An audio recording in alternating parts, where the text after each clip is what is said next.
बातों बातों में कार्यक्रम सुनने वाले सभी श्रोताओं का स्वागत है और सभी सुनने वालों को हमारा नमस्कार। आज हम आपको ऐसे व्यक्तित्व से मिलवाने जा रहे हैं जिसने अपने संस्थान के माध्यम से भारतीय संस्कृति को साकार किया हुआ है और बहुत सारे ऐसे काम उनके साथ साथ चल रहे हैं जिनकी हम कल्पना कर सकते हैं या जिनके बारे में हम अक्सर बातें करते हैं, लेकिन उन्होंने हमारी प्राचीन भारतीय सनातन परंपरा को वेद पुराण से उठाकर वर्तमान के माहौल में जीवित करने का एक कठिन कार्य आप कर रहे हैं। आप हैं श्री धर्मेश शर्मा जी। आप हरे कृष्णा विलेज ग्राम हातुना टोंक के अध्यक्ष हैं। हरे कृष्णा विलेज का संचालन आपकी देखरेख में हो रहा है। श्री धर्मेश शर्मा जी, आपका बहुत बहुत स्वागत है। नमस्कार। नमस्ते। हरे कृष्णा। हरे कृष्णा। धर्मेश शर्मा जी, अभी हमने श्रोताओं से आपके बारे में कुछ चर्चा की है कि हरे कृष्णा विलेज के आप संचालक, अध्यक्ष, ट्रस्टी और एक तरह से उसके सर्वे सर्वा हैं। सबसे पहले हम आपके बचपन के बारे में जानना चाहेंगे, जहाँ से आपका जन्म होकर बचपन आरंभ हुआ, स्कूलिंग हुई। मेरा जन्म जयपुर में ही हुआ था और 1968 1968 में, और उसके बाद 7th स्टैंडर्ड तक मैंने सेंट जेवियर्स स्कूल के अंदर अपनी स्कूलिंग करी और उसके पश्चात अजमेर से मैंने अपना बाकी बची हुई जो स्कूलिंग है 12वीं कक्षा तक, 12th तक मेयो कॉलेज से पास आउट किया। और वहाँ से स्कूलिंग कंप्लीट करने के बाद मेरा सिलेक्शन आईआईटी कानपुर के अंदर हुआ और फिर वहाँ आईआईटी कानपुर में 1988 बैच से मैं 1992 में पास आउट हुआ। वहाँ से मैंने बीटेक किया जी। और उसके बाद सॉफ्टवेयर कंपनी में मेरा जॉब लगा और वहाँ पर मैं जिस एक स्टूडेंट के साथ रूम शेयर कर रहा था, तो वो पहले से ही ये इस्कॉन अंतर्राष्ट्रीय कृष्ण भावनामृत संघ, जिनके संस्थापक आचार्य श्री भक्तिवेदांत स्वामी शिला प्रभुपाद जी हैं, उनकी पुस्तकें उन्होंने मुझे दी। तो मैं कई बार कॉलेज में भी सोचा करता था कि ये आखिर जीवन का लक्ष्य क्या है और कहाँ से ये सब कुछ उत्पन्न हुआ है, ये संसार, और केवल क्या जन्म लेना और पैसा कमाना और फिर उसके बाद मृत्यु हो जाना, क्या इसके बियॉन्ड या इसके परे भी कोई चीज़ है और असली सुख कहाँ पर है। परंतु मेरे को कोई स्पष्ट आंसर कभी किसी पुस्तक से ऐसा नहीं मिल पाया था।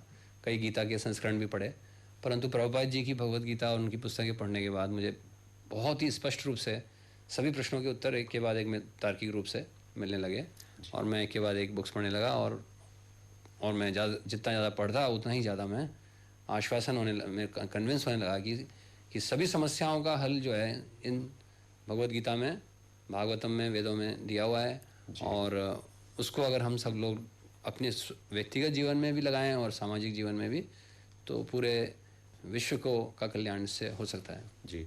धर्मेश शर्मा साहब, जैसा कि आपने बताया कि आपने की स्कूलिंग जयपुर में और फिर आप अजमेर में कॉन्वेंट में पढ़े इंग्लिश माध्यम से, और आईआईटी कानपुर में भी आप जाकर एक अच्छे जॉब की तरफ चले गए।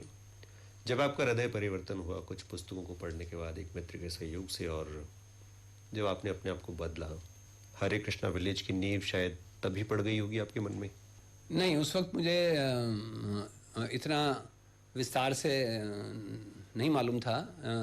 तब मैं कुछ बेसिक्स समझ रहा था भगवद गीता के शिक्षाओं से, और उस टाइम मैं बाहर रहता था और मेरे को अमेरिका में 1-2 वर्ष के लिए भी भेजा गया। तो वहाँ मैं कुछ समय कार्य करने के बाद मुझे वहाँ ज़्यादा मन वहाँ मेरा लगा नहीं। मुझे प्रेरणा मिली कि मैं इस संस्था को जो है पूर्ण फुल टाइम इसमें ज्वाइन करके और सीखूं अच्छे से पहले खुद। तो वहाँ मैं बेंगलोर वापस आया। फिर बेंगलोर में मैंने वहाँ ज्वाइन किया टेंपल, और वहाँ पर जो आश्रम है ब्रह्मचारी, मतलब बैचलर जो रह करके, और फिर कुछ वर्षों तक मैंने ये अध्ययन भी किया, वहाँ सेवा करी, और तो वहाँ से मेरे को फिर और बहुत सारी चीज़ें सीखने को मिली। और फिर सन 2000 में मैं जयपुर वापस आ गया, जहाँ मेरे माता पिता यहीं रहते हैं। फिर मेरा विवाह भी हुआ और मेरी पत्नी पहले से ही इस भक्ति के मार्ग में थी और उन्होंने भी दिल्ली यूनिवर्सिटी से मैथमेटिक्स ऑनर्स किया हुआ है। तो उसके बाद में मैं क्योंकि विवाह कर लिया था, तो फिर मैंने एक कंप्यूटर इंस्टीट्यूट चलाना शुरू किया। कुछ स्टूडेंट्स आते थे जी। अपनी आजीविका के लिए, और उनको थोड़ा मैं गीता के विषय में ही बताने लगा। फिर धीरे धीरे लोग जुड़ते चले गए, और उस वक्त जयपुर में कोई संस्था हरे कृष्णा से संबंधित थी नहीं। तो मैंने हरे कृष्णा कम्युनिटी नाम से एक ट्रस्ट बनाया, और कॉलेजेस में प्रचार करने लगा मेनली। जी। मैं ऑफिशियल फैकल्टी था भगवद गीता पढ़ाने के लिए, और कई साल वहाँ मैंने स्पिरिचुअल क्लब चलाए, और वो बहुत ज़्यादा उसमें ओवरवेलमिंग रिस्पांस था। मतलब इतने जो इतने स्टूडेंट्स प्रभावित हुए उससे, उनके जीवन प्रभावित हुए प्रैक्टिकली, और उन्होंने अपने जीवन में बहुत पॉजिटिव चेंज पाया, जो आज भी मेरे से जुड़े हुए हैं हज़ारों स्टूडेंट्स वर्ल्ड में। जी। धर्मेश शर्मा साहब, जब आपका बचपन था, जब आप स्कूल में पढ़ रहे थे और नौकरी में आने के बाद में आपके मन में जो है परिवर्तन होने लगे, धर्म अध्यात्म के प्रति आपका झुकाव हुआ, जैसा कि आप कह रहे हैं कि मद् भागवत गीता की तरफ आपका ज़्यादा झुकाव था, तो ये बचपन से ही आपके दिमाग में एक प्रश्न कुलबुलाता रहता था। ऐसा अनुमान मैं लगा पा रहा हूँ कि जीवन के बाद में क्या, ये घर का माहौल कुछ आध्यात्मिक था, या माता पिता के संस्कार थे, या एक सहज जिज्ञासा धर्मेश शर्मा के मन में आती थी कि आखिर जीवन के बाद में क्या है? नहीं, वैसे तो मैं एक ब्राह्मण परिवार से हूँ, और घर में तो संस्कार का ही माहौल हमेशा रहा है। परंतु ये आईआईटी और ये सब एजुकेशन करने के कारण ये भौतिक विज्ञान ने एक तरह से भगवान और इन सब चीज़ों के प्रति लगता था कि ये सब जो है अनसाइंटिफिक है, एक्चुअली वैज्ञानिक नहीं है। परंतु जब प्रभुपाद जी की भगवद गीता पढ़ी तो मुझे ये पता चला कि जो असली विज्ञान है वो यही है, जिसमें सभी प्रश्नों के उत्तर स्पष्ट रूप से दिए हैं। बाकी तो ये हाइपोथेसिस हैं, कोई भी वैज्ञानिक अभी स्पष्ट रूप से कोई थ्योरी नहीं बता सकती है। तो इस तरह से कन्विक्शन मेरा तब बढ़ा जब मैंने, क्योंकि प्रभुपाद जी ने पूरे विश्व में इसको गीता को प्रेजेंट किया। एक टीचर होना चाहिए समझाने वाला प्रॉपरली, है ना। तो ऐसा गुरु मेरे को प्राप्त हुए जिनके माध्यम से मुझे ये भगवद गीता और वेदों का जो नॉलेज है उसको एक प्रॉपर पर्सपेक्टिव में मेरे को मिला। मतलब ये तब मेरा कन्विक्शन एक्चुअली बड़ा था। हरे कृष्णा विलेज की जब आपने नींव रखी तो काफ़ी तैयारी की होगी प्रॉपर प्लानिंग के साथ में कि किस तरह का कॉन्सेप्ट आपको अपने विलेज में चाहिए और वहाँ पर गुरुकुल जैसा माहौल हो। क्या क्या तैयारियाँ आपको करनी पड़ी? सबसे पहले तो यह है कि इसी भक्तिवेदांत स्वामी प्रभुपाद जो अंतर्राष्ट्रीय कृष्ण भावनामृत संघ के संस्थापक आचार्य हैं और मेरे गुरु हैं, स्पिरिचुअल मास्टर, तो उन्होंने भगवद गीता से, श्रीमद् भागवत से, वेदों से जो भी शिक्षाएं दी हैं, तो उनका यही उद्देश्य है कि ये शिक्षाओं से आप अपने खुद को अपने जीवन में इसको डालो, जिससे आपका जीवन सुखमय बने, और ये जन्म में भी और अगले जन्म में, इस लोक में और परलोक में। और अगर आपको लगे कि कोई अच्छी चीज़ आपको प्राप्त हुई है तो आप दूसरों को भी ये बांटो एक्चुअली जी। तो यही मैंने निश्चय किया कि ये दूसरों को भी बांटने के लिए भगवान की कृपा से ये जॉब मिला। फिर बहुत सारे उन्होंने पॉइंट्स दिए, उनमें से एक चीज़ जो प्रभुपाद ने 1970 में काफ़ी उस पर स्ट्रेस किया था जी। कि हमें ब्रिटिशर्स से पहले, जैसे हमारा भारत देश जो है वो जितने भी गांव थे, इवन चाहे टाउन्स थे, शहर थे, सब आर्थिक रूप से आत्मनिर्भर होते थे एक तो, और सादा जीवन होने के कारण जो शारीरिक आवश्यकताएं हैं वो बहुत कम से कम समय में पूरी हो जाती थी, और व्यक्ति जो है शारीरिक रूप से, मानसिक रूप से, बौद्धिक रूप से स्वस्थ रहता था, प्रसन्नचित्त रहता था जी।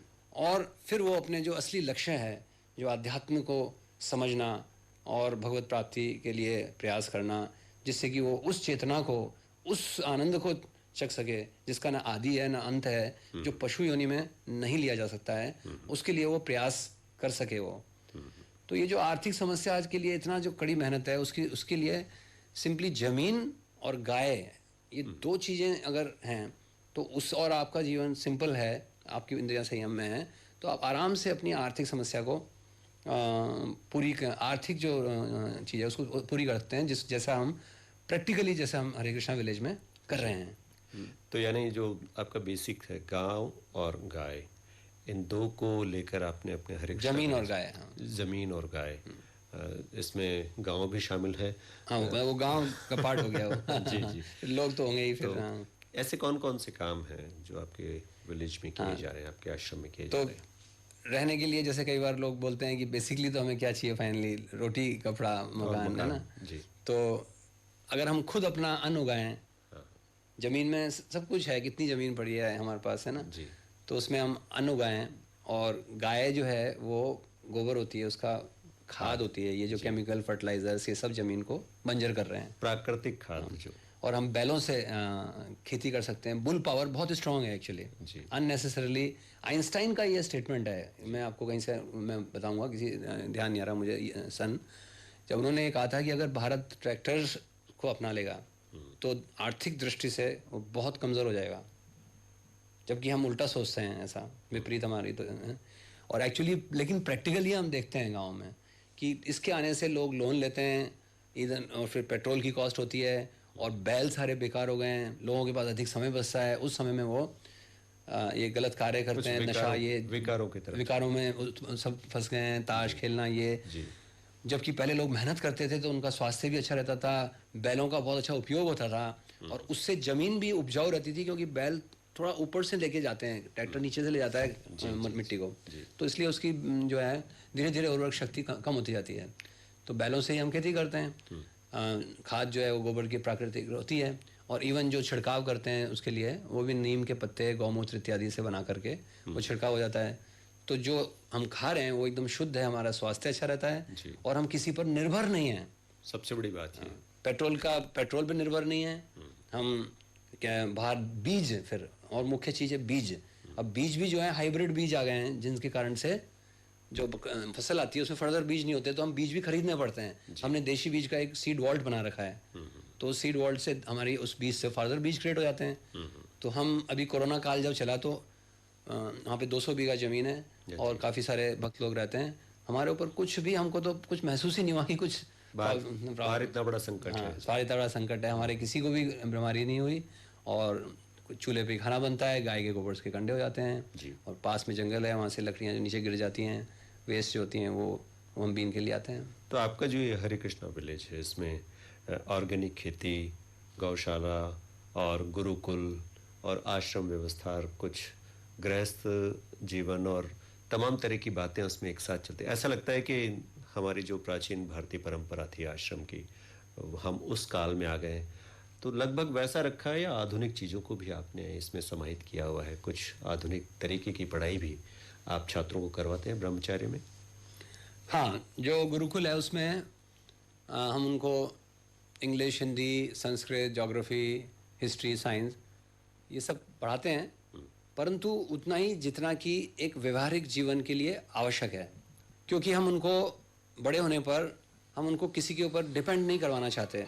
मैकॉले ने जो ब्रिटिशर्स जो एजुकेशन सिस्टम दिया, उन्होंने ये बहुत सोच समझ करके इस भारतीय शिक्षा प्रणाली को, ये ब्रिटिश पार्लियामेंट में स्पीच है उसकी, और रिकॉर्डेड स्पीच है जी, कि उनका शिक्षा प्रणाली जो है उनको आत्मनिर्भर बनाती है। तो हमें उनको डिपेंड करने के लिए, जैसे आज मैं बीटेक डिग्री भी कर ले ली मैंने, लेकिन जब तक मेरे को कोई नौकरी नहीं देता, नौकर सर्विस, तब तक मैं अपनी आजीविका नहीं कमा सकता इतनी बड़ी डिग्री हासिल करने के पश्चात।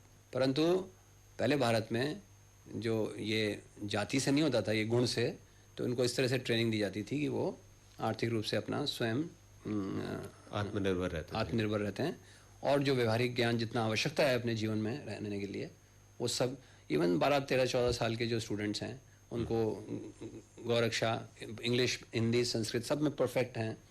और फिर बाकी हर कार्य है, खेती में कौन से सीड्स हैं, कृषि है, गौरक्षा है, वाणिज्यम है, डीटी वर्शिप है, संस्कृत एडमिनिस्ट्रेशन है, सबकी जो है प्रैक्टिकल नॉलेज रहती है उनको। यानी किताबी ज्ञान के साथ साथ आप उनको व्यावहारिक ज्ञान भी दे रहे हैं, चाहे वो अपनी आजीविका से जुड़ा हुआ हो, चाहे वो प्रकृति के साथ रहने की कला हो, ये सब आपके यहाँ पर विद्यार्थी सीख रहे हैं। अभी जो उद्देश्य था आपका मेन, कि हरे कृष्णा विलेज की नींव के पीछे ये उद्देश्य है, ये लॉजिक है, क्या सोचकर आपने इसकी नींव रखी? उद्देश्य यही है, सादा जीवन उच्च विचार। जब तक जीवन का लक्ष्य, एक्चुअली मनुष्य जो है इस विश्व में आज लोगों को जीवन का लक्ष्य नहीं मालूम होने के कारण जो पशुओं से हमें ज़्यादा बुद्धि दी है भगवान ने, हैं? वो बुद्धि ज़्यादा क्यों, एक्स्ट्रा बुद्धि क्यों दी है? जिससे कि हम ये हायर क्वेश्चंस को समझ सकें और अपने भगवान को समझ सकें। भगवान का मतलब कोई धर्म, जो आजकल धर्म का जो ऐसा वातावरण बना दिया है, वो मतलब नहीं है। अथा भगवान जिससे सब कुछ उत्पन्न हुआ है, साइंस भी यही बोलती है, विज्ञान, the source from which everything has come, the source of everything, और मेरा उससे क्या कनेक्शन है एक्चुअली, मैं क्यों आया हूँ। तो ये सब प्रश्न प्रैक्टिकली आंसर करके, और फिर इसको हम एक सात्विक जीवन शैली जब तक हम नहीं बिताएंगे, सवेरे जल्दी उठना, स्नान करना, मंगल आरती करना, भगवान का स्मरण करना, मेडिटेशन करना, तो तभी हमको आनंद। वरना हम अगर बातें, हम बहुत बड़े बड़े भाषण दे सकते हैं, परंतु अगर हमारा जो लाइफ स्टाइल है, हमारी जो दिनचर्या है, वो अगर तामसिक है, तामसिक मतलब नशा, जुआ, मांस, व्याभिचार और ये सब इस तरह की, तो हम कितने ही मोटिवेशनल वो ये स्पीच सुन लें और कितनी बड़ी बड़ी फिलॉसफी सुन लें, बट हम कभी भी खुश नहीं हो सकते एक्चुअली। ये सब भगवद गीता में दिया हुआ है, प्रकृति के 3 गुण, ये सब प्रैक्टिकल चीज़ें दी हुई हैं। जब आपके विलेज में आपकी प्रार्थना सभाएं होती है तो निश्चित तौर पर आप कुछ ऐसे भक्ति गीत अपने कंठ से गाते होंगे जिससे छात्र भी प्रभावित होते हैं और आपका कंठ भी सुरीला होता है। आप कुछ गुनगुनाना चाहेंगे, कोई ऐसा भजन, भक्ति गीत जो आपको बहुत प्रिय हो, बहुत अच्छा लगता हो? वैसे तो बहुत सारे वो हैं, लेकिन एक यूनिवर्सल या पूरे विश्व के सभी लोगों के लिए ये कोई सेक्टेरियन वो नहीं है, जैसा ज़्यादातर लोग कहते हैं। ये तो कृष्ण जो नाम है, कृष्ण का मतलब होता है जो सबको अपनी ओर आकर्षित करता है। तो भगवान की अगर हम कोई परिभाषा दे सकते हैं, तो अगर भगवान सबको अपनी ओर आकर्षित जो करते हैं, और हरे मतलब होता है जो उनकी शक्ति, एनर्जी, तो हम सबको ये तो दिखाई देती है, इतनी सारी जो डिवाइन दिव्य शक्तियाँ हैं जो हमारे चारों तरफ। जैसे हम एक बीज बोते हैं, एक पेड़ आ जाता है, उसमें से उस पेड़ में अनेक फल होते हैं, हर फल में एक बीज होता है, वो बीज फिर से एक पेड़ आ जाता है। तो ये सब दिव्य शक्तियाँ हमारे चारों तरफ जो कार्य कर रही हैं, तो हरे कृष्ण मतलब शक्ति के माध्यम से हम उस शक्तिमान को एड्रेस कर रहे हैं, प्रार्थना कर रहे हैं। कोई अल्लाह बोल सकता है, कोई परमात्मा बोल सकता है, कोई परम पिता बोल सकता है, कोई कृष्णा, कोई राम। तो ये एक स्वाभाविक नेचर है ये हमारा आत्मा का, भगवान को पुकारना, क्योंकि वो हमारे पिता हैं, वो एक्चुअली अहम बीज प्रद पिता। तो ये एक छोटा सा ये मंत्र जो है महामंत्र के रूप में सभी वेदों में भी दिया हुआ है, और इवन गुरुवाणी, इवन ये गुरु ग्रंथ साहिब में भी इसका वर्णन है। और बाइबल में भी indirectly Jesus Christ, Christos, Krishna से ये वर्ड आता है, Greek word, son of God, है ना। तो हरे कृष्णा कृष्णा कृष्णा हरे हरे, हरे राम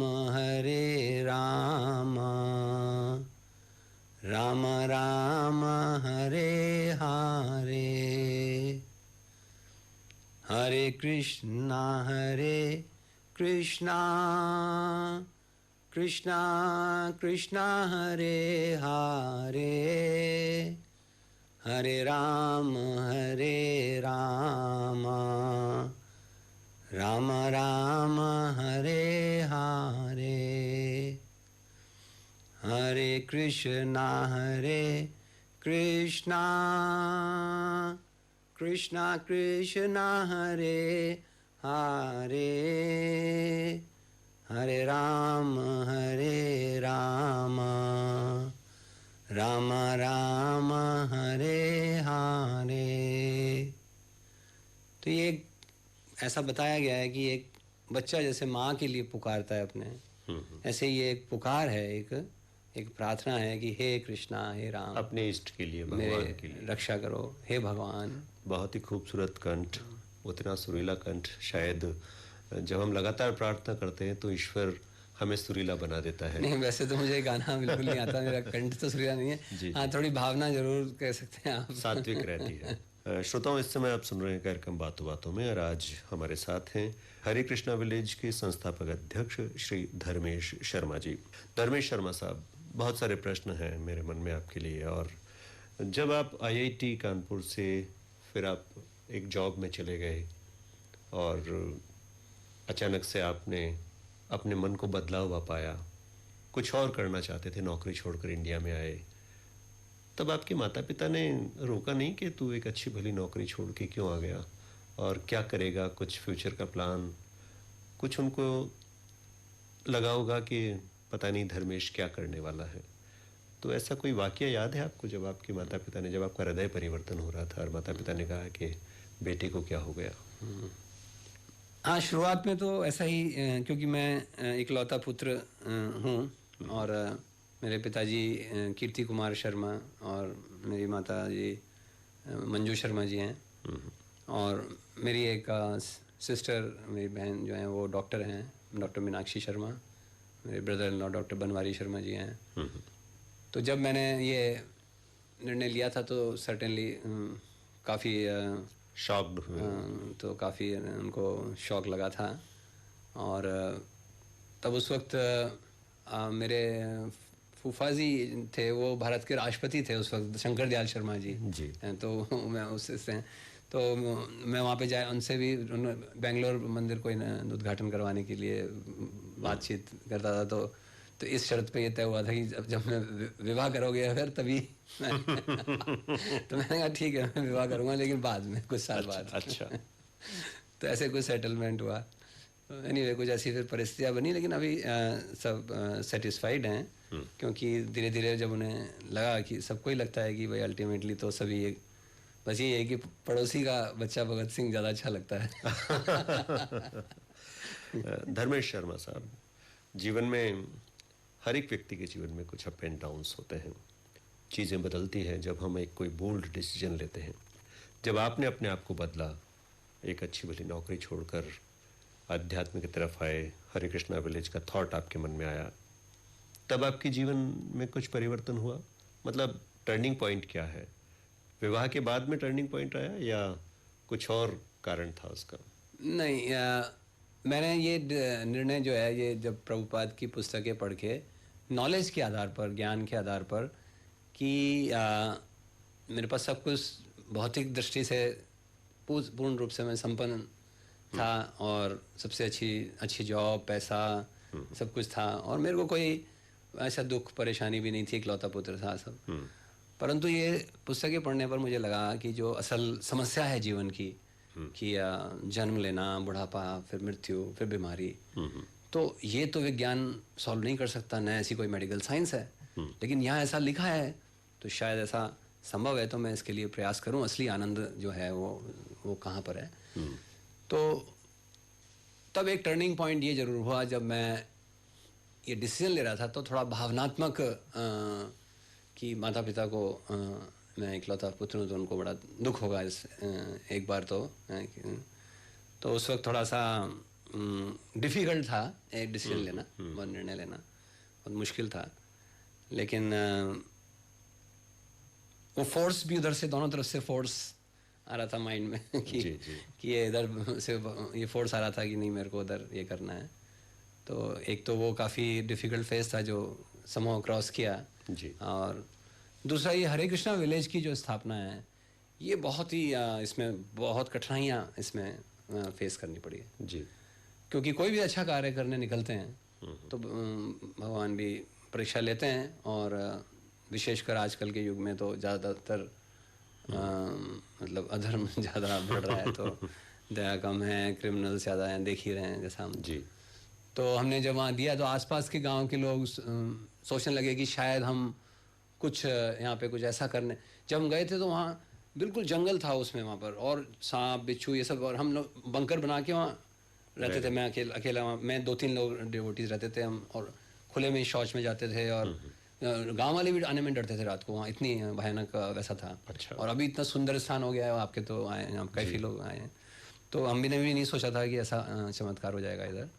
और तो गांव के आसपास के लोग सोचने लगे कि ये लोग शायद पता नहीं यहाँ पे क्या करने आए हैं, कोई या तांत्रिक क्रियाएं तो कैसे इनको यहाँ से मतलब भगाया जाए मतलब तो उसके लिए चारों तरफ से हमले मतलब कि हर तरह से अड़चन, बाधाएं, और लेकिन हर स्टेप पर भगवान ने मदद करी, कृष्णा ने, और सब बाधाओं को लांघते लांघते अभी हम 40 गाँव में, आसपास के 40 गाँव में रोज प्रभात फेरी होना, शाम को मंदिरों में रामधुनी होना, और लोगों का ये नशा, जुआ, मांस, ये सब की बुरी आदतें छूटना, बच्चों को उनको शिक्षा देना, उनकी गायों के लिए गौशाला वगैरह, उनके खुद ही लोकल अपनी खुद के कंट्रीब्यूशन से सब लोगों वो बनाएं। ऐसा 40 विलेजेस हमने कवर वहाँ पे कर लिए यहाँ पर आसपास, और प्रसाद वितरण और ये सब। तो खुद भी हम प्रैक्टिस कर रहे हैं और काफ़ी अच्छा हुआ, अब तो लोग फेवरेबल हो गए हैं, बट इनिशियली वो बहुत डाउटफुल थे, तो बड़ा मुश्किल रहा। कहते हैं कि उद्देश्य अगर पवित्र हो तो ईश्वर भी हमारी मदद करता है, और चूंकि आप एक अच्छी नीयत के साथ आपने हरे कृष्णा विलेज की नींव डाली थी, तो आज आप कामयाब हैं लोगों को जोड़ने में। अभी गुरुकुल पर आते हैं, जब आपके गुरुकुल में इतने सारे छात्र हैं और नो डाउट वो कॉन्वेंट पढ़े हुए, इंग्लिश जानने वाले, भौतिक सुख की तरफ भागने वाले, कई तरह के प्रश्न उनके मन में आते होंगे। कॉमन प्रश्न क्या होते हैं आपके स्टूडेंट्स के गुरुकुल के, कि हम अपने गुरुजी धर्मेश शर्मा साहब से पूछें कि इसका जवाब क्या है? किस तरह के सवाल पूछते हैं आपके छात्र? नहीं, हम उनको जो हमारी जो नॉलेज है वो स्टैंडर्ड है ऑलरेडी, जैसे कि स्टैंडर्ड गवर्नमेंट की कुछ स्टैंडर्ड सिलेबस है सीबीएसई का, या तो वो कुछ इंटेलेक्चुअल्स ने बनाया हुआ है, बुद्धिजीवियों ने। तो ऐसे ही हमारे स्टैंडर्ड क्या है, वेद व्यास जी हैं, वाल्मीकि जी हैं, और उन्होंने कुछ चाणक्य पंडित हैं, उन्होंने व्यवहारिक ज्ञान भी दिया है, हाउ टू लिव। तो ऑलरेडी देयर आर सब रिसर्च, बड़े बड़े ग्रेट पर्सनालिटीज़ की स्टैंडर्ड टेक्स्ट हैं, और उन टेक्स्ट को हमारे स्पिरिचुअल मास्टर प्रभुपाद जी ने और अच्छे से प्रेजेंट किया है कि आज के देश काल पात्र के अनुसार उसको कैसे प्रेजेंट किया जाए।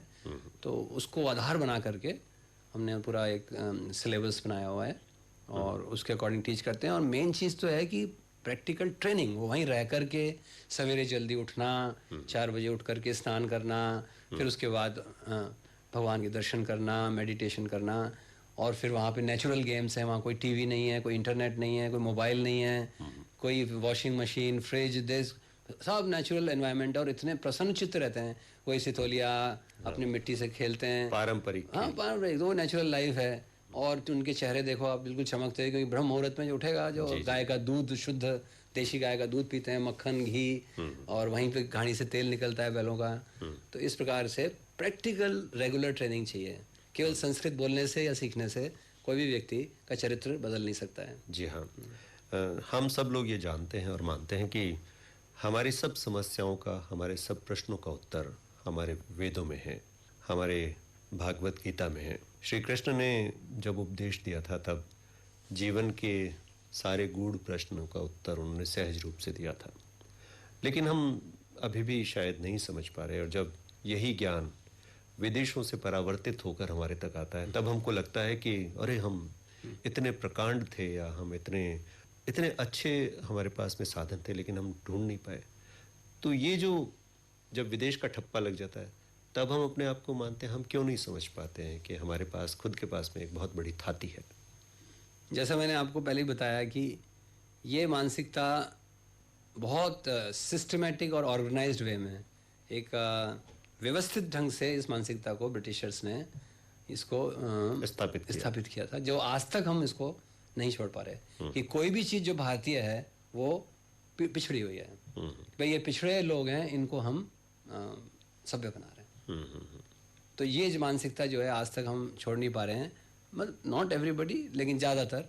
बट अब धीरे धीरे ये परिवर्तन आ रहा है भारत में। अब कुछ बुद्धिजीवी समझ रहे हैं कि एक्चुअली में ऐसा नहीं है, और क्योंकि दुख बढ़ रहे हैं। इस तरह की जो जीवन शैली है, जो पाश्चात्य जीवन शैली, उससे कष्ट और दुख और ये बहुत बढ़ने के कारण से लोग वापस से अपने पारंपरिक उसमें जा रहे हैं एक्चुअली। हमारी बातें तो लगातार चलती रहेंगी। एक भक्ति गीत सुनने का हम अपने श्रोताओं को आपके साथ सुनवाना चाहेंगे। तो ये जो है, अब वो बात अलग है कि कोई इसको कल्पना समझे या यथार्थ समझे, वो तो समय धीरे धीरे हर चीज़ को अनुभव करने के लिए उसमें प्रैक्टिस करनी होती है, परंतु इसको हम अपने हृदय में अनुभव कर सकते हैं इस नॉलेज को, है ना। तो फाइनली जब ये भगवान का जो धाम है जिसमें सिर्फ आनंद है, उस आनंद को जब कृष्ण यहाँ आए थे, तो कृष्णा गोपाल गायों को चराने जाते थे, फ्लूट मुरली बजाते थे, और उनके साथ उनके जो छोटे बाल गोपाल थे, उनके साथ वो यमुना की नदी के किनारे विचरण करते थे। तो ये पूरा जो, और गोवर्धन पर्वत उन्होंने अपने भक्तों की रक्षा के लिए पर्वत उठा लिया 7 वर्ष की उम्र में। तो ये सारा जो परिवेश है, ये ऐसा बताया जाता है कि गोलोक धाम में का वो एज इट इज़ इसका प्रारूप यहाँ पर है। तो एक जयदेव गोस्वामी नाम के महान आचार्य हुए हैं जी। उन्होंने एक छोटा सा वर्ष गाया है जिसमें 4 लाइंस में जो पूरा ये दृश्य, सुंदर दृश्य जो है उसमें आ जाता है ये। तो हम उन्हीं आचार्यों के उनको रिपीट करते हैं, और शिला प्रभुपाद हमारे स्पिरिचुअल मास्टर हर प्रवचन से पहले इसको ही गाया करते थे। जी। जय राधा माधवा कुंज विहारी, जय गोपी जन वल्लभा गिरिवरधारी, यशोदानंदन व्रज जन रंजन, यशोदानंदन व्रज जन रंजन, यमुना तीरा वनचारी, जय राधा माधवा कुंज विहारी। बहुत खूब, बहुत ही सुंदर। राधा माधव कुंज विहारी, गोपी जन वल्लभ गिरिवर धारी, जी जी। यशोदानंदन कृष्ण ब्रज की- जन रंजन, सबको कृष्ण की आनंद देने लीला वाले। का वर्णन किया है इसमें। यमुना तीरा वनचारी। श्रोताओं, इस समय आप सुन रहे हैं कार्यक्रम बातों बातों में। आज हमारे साथ हैं हरे कृष्णा विलेज के संस्थापक अध्यक्ष श्री धर्मेश शर्मा साहब। और धर्मेश शर्मा जी के जीवन के बारे में हम बहुत सारी बातें जान चुके हैं, कुछ और बातें जानना बाकी है। आजकल हम देखते हैं कि हर एक व्यक्ति सफल होना चाहता है और जल्दी सफल होना चाहता है। वास्तव में हमको ज़िंदगी में सफल होना है या सरल सहज जीवन जीना है? ये दोनों अलग अलग प्रश्न हैं और काफ़ी गूढ़ता है इनमें। सफलता चाहिए या सरलता चाहिए? देखिए, अच्छा उससे पहले मैं बीच में एक चीज़ बता दूं कि वैसे धर्मेश शर्मा मेरा लीगल नेम है जी। द्विज मतलब होता है 2 बार जन्म होते हैं। तो पहला जन्म माता पिता से और दूसरा जन्म जब वो गुरु, आध्यात्मिक गुरु को स्वीकार करते हैं, तो इसलिए द्विज बोलते हैं। तो जो माता पिता से जन्म हुआ उन्होंने नाम धर्मेश दिया, और जब मेरे गुरु से मैंने दीक्षा ली तो मेरा नाम दयालु निताई दास। तो निताई जो हैं वो लक्ष्मण जी के अवतार हैं जी। और उनका दास मतलब ये। तो अब ये जो आपका प्रश्न है कि सफलता, तो सफलता जितने भी लोग हैं, चाहे वो भारतीय हों, चाहे अमेरिकन हों, चाहे इंडियन, चाहे वो बच्चे हों, चाहे बड़े हों, चाहे वृद्ध हों, चाहे कोई भी हो, महिला हों चाहे पुरुष हों, सबका एक कॉमन गोल है। सफलता की कॉमन डेफिनेशन है सबकी। वो क्या है? ऐसा कोई जो सभी चाहते हैं। जो कोई कहेगा भाई मेरे लिए सफलता की डेफिनेशन है कि मैं खूब सारा धन आ जाए, मेरे लिए सफलता की डेफिनेशन है कि मैं आईएएस बन जाऊं, मेरे लिए सफलता की डेफिनेशन है। नहीं, एक ऐसा वर्ड है जो सभी के लिए, सभी उस वर्ड पर अग्री होंगे। वो है हैप्पीनेस, सुख, खुशी, आनंद। ऐसा कोई भी व्यक्ति नहीं है जो ये कहेगा कि आज मेरे जीवन में कुछ दुख आ जाए, मैं बाहर जाऊं, मेरा एक्सीडेंट हो जाए, मेरी टांग टूट जाए। Nobody will want. तो एक्चुअली जिसने सुख को प्राप्त कर लिया, उस आनंद को प्राप्त कर लिया, वो व्यक्ति सफल है। आप आईएएस बन गए, आप धनवान हो गए, परंतु आप दुखी हैं, तो एक्चुअली आप उसको सफल कैसे हुए? आप अपने आप को सफल नहीं कह सकते, क्योंकि आपकी इच्छा तो यही है ना। वो इच्छा तो पूरी नहीं हुई। तो वो आनंद जो है, जरूरी नहीं है कि आप धनवान ना बने। परीक्षित महाराज, भरत महाराज, बड़े बड़े राजा महाराजा, भरत महाराज जिनके नाम पे भारतवर्ष हुआ है जी। ये लोग ग्रेट किंग्स हुए हैं ये। बट ये जो चेतना जो है उनकी, वो चेतना जब भगवान से जुड़ जाती है तो वो व्यक्ति, वो किसी भी परिस्थिति में, बल्कि जितने आप पावरफुल हो, उस पावर को, उस पावरफुल की सेवा में यूटिलाइज करके आप उस आनंद को हर व्यक्ति अपनी अपनी पोजीशन में रहते हुए एक्सपीरियंस कर सकता है। इसका आशय ये हुआ कि सरलतम रूप में अगर आप खुश हैं तो आप सफल हैं। तो यहाँ पर मैं ये भी जानना चाहूँगा कि धर्मेश शर्मा अर्थात दयालु निताई वास्तव में सफल हैं और उनके सफलता में उनके माता पिता का, गुरु का, पत्नी का, किसका योगदान ज़्यादा है? अभी पूर्ण रूप से तो सफल नहीं है, क्योंकि जो अभी यात्रा जारी है। अभी यात्रा जारी है यात्रा जारी है, अभी तो जस्ट शुरुआत है, क्योंकि वहाँ तक बट इसमें सबसे अच्छी बात यह है कि ये आश्वासन है और ये प्रैक्टिकल अनुभव है कि जो भी इसमें हमने प्रगति करी है वो ये शरीर छोड़ने के पश्चात भी हमारे साथ जाएगी। नेहाभिक्रम नाशोस्ति, इस प्रयास का कभी नाश नहीं होता है। बाकी जैसे ये शरीर छोड़ता है, सब जानते हैं कि इसको जला दिया जाता है और इससे संबंधित जो भी कुछ है सबका नाश हो जाता है। सब आप नेक्स्ट पिछले जन्म में हम क्या थे क्या नहीं थे, वो बात डिफरेंट है कि कोई कहे कि मैं तो बिलीव ही नहीं करता, नेक्स्ट लाइफ है, वो एक अलग टॉपिक है पूरा। वो हम साइंटिफिकली, हम सीधा विज्ञान की बात कर रहे हैं, किसी धर्म विशेष की बात नहीं करके हम व्यक्ति के जीवन की बात कर रहे नहीं हैं। व्यक्ति के जीवन, और ये तो लॉज ऑफ नेचर हैं, ये तो प्रकृति के कुछ नियम हैं जो सब पे लागू होते हैं। रेड लाइट है तो एवरीवन हैज टू स्टॉप जी। तो इसलिए जो सफलता है तो अभी तो थोड़ा बिगनिंग है, और सबसे जो मेजर रोल है इसमें, सबसे पहले तो माता पिता हैं, उनसे ये शरीर प्राप्त हुआ है। क्योंकि अगर ये शरीर ही नहीं मिलता मनुष्य का, मान लो मेरे को कुत्ते हैं, बिल्ली हैं, इनके पास भी शरीर है, बट वो उस शरीर में ये खा सकते हैं, सो सकते हैं, मैथुन कर सकते हैं, जैसे बच्चे पैदा करते हैं, जैसे हम लोग कर सकते हैं ये, लेकिन ये भगवान को नहीं समझ सकते। इसलिए पशु और मनुष्य में ये बड़ा डिफरेंस फर्क है, ये डिफरेंस है। अगर मनुष्य भी ये नहीं करे तो पशु भी समान, तो वो पशु के ही समान है, केवल उसके 4 पैर हैं और इसके 2 हैं। ऐसा शास्त्र, आहार निद्रा भय मैथुनम चा एतत् सामान्यम पशु भी नराणाम। आहार निद्रा भय मैथुन, खाना सोना मैथुन, और ये कॉमन है मैन और एनिमल। बट धर्मविहीन, धर्मविहीन मतलब अथा ब्रह्म जिज्ञासा, इस जिज्ञासा के बिना पशु भी समान। Man is like a animal actually, अगर उसके जीवन में केवल eating, sleeping, mating and defending, because even animal is doing that. तो यानी कॉन्सेप्ट पूरी तरह से क्लियर है, और अगर हम इस चीज़ को समझ जाएं तो शायद हमारे दुख बहुत कम हो जाए। समय की बाध्यता है, समय की और बहुत सारे प्रश्न अभी भी मेरे मन में अधूरे हैं, लेकिन फिर भी मैं ये जानना चाहूँगा चलते चलते कि वास्तव में हमारे समाज की या हमारे देश की क्या समस्या बेसिकली आप देखते हैं, जहाँ से हम दुखों से मुक्ति पाकर और थोड़ा सरलतम रूप में खुशी को प्राप्त कर लें। देखिए, वो देश जो है, ये चीज़ ऐसी है, ये कृष्ण भावनामृत या गॉड कॉन्शियसनेस, जो सामाजिक व्यक्तिगत, पहले मैं उसको थोड़ा सा हल्का सा कंप्लीट कर दूं, फिर माता पिता से शरीर प्राप्त हो के बाद फिर गुरु जो हैं, स्पेशली मेन तो जो स्पिरिचुअल मास्टर जो होते हैं, वो हमें आध्यात्मिक ज्ञान प्रदान करते हैं। वो हम हर जन्म में, ये माता पिता तो नेक्स्ट जन्म में फिर चेंज हो जाएंगे, लेकिन वो जन्मे जन्मे प्रभु से वो हमारे हर जन्म में हमारे को ये ध्यान देंगे। तो प्रभुपाद जी जो हैं वो हमारे स्पिरिचुअल मास्टर। तो एनीवे, तो ये हमारा प्रश्न था कि व्यक्तिगत रूप से, पारिवारिक रूप से, सामाजिक रूप से, राष्ट्रीय रूप से, अंतर्राष्ट्रीय रूप से, सब से सुख शांति मिल सकती है अगर हम गीता के निर्देशों का प्रॉपर सोर्स से हम अगर शमो दमो तपो शौचम ज्ञानम विज्ञानम आस्तिक्यम ब्रह्म कर्म स्वभावजम, सबसे पहले पीसफुल, शमो दमो, ऐसे बहुत सारे गुण जिसमें ये ब्रह्म जानाति इति ब्राह्मणा, जिसको ब्रह्म ज्ञान है कि जड़ और चेतन में क्या डिफरेंस है, ऐसे बहुत सारे डेफिनेशन है। तो we need such people in society जो हमें ये गाइड कर सकें।